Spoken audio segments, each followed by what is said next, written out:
শুভ দুপুর বন্ধুরা, চলুন আপনাদের সাথে আমার লাঞ্চ ভিডিওটা শেয়ার করি। আজকে আমার ক্যামেরাম্যান নেই, তাই অগত্যায় একটু হয়তো অসুবিধা হবে ভিডিওটা, দয়া করে একটুখানি কষ্ট করে দেখে নেবেন। প্রথমেই আছে ভাত, তারপরে আছে কুমড়োর তরকারি, তারপরেই আছে বিরি কলাইয়ের ডাল, এটা হচ্ছে আলু দিয়ে পেঁয়াজ দিয়ে পোস্ত, আলু পেঁয়াজ পোস্ত, এটা হচ্ছে বিরি কলাইয়ের ডাল, এই যে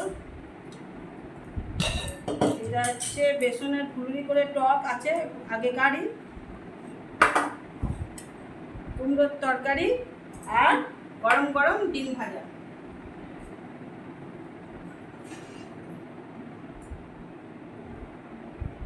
এই যে গরম গরম ডিম ভাজা।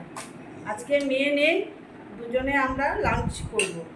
ঠিক আছে বন্ধুরা, যদি আমার ভিডিও ভালো লেগে থাকে অবশ্যই একটা লাইক কমেন্ট শেয়ার করবেন এবং ফলো সাবস্ক্রাইব করবেন।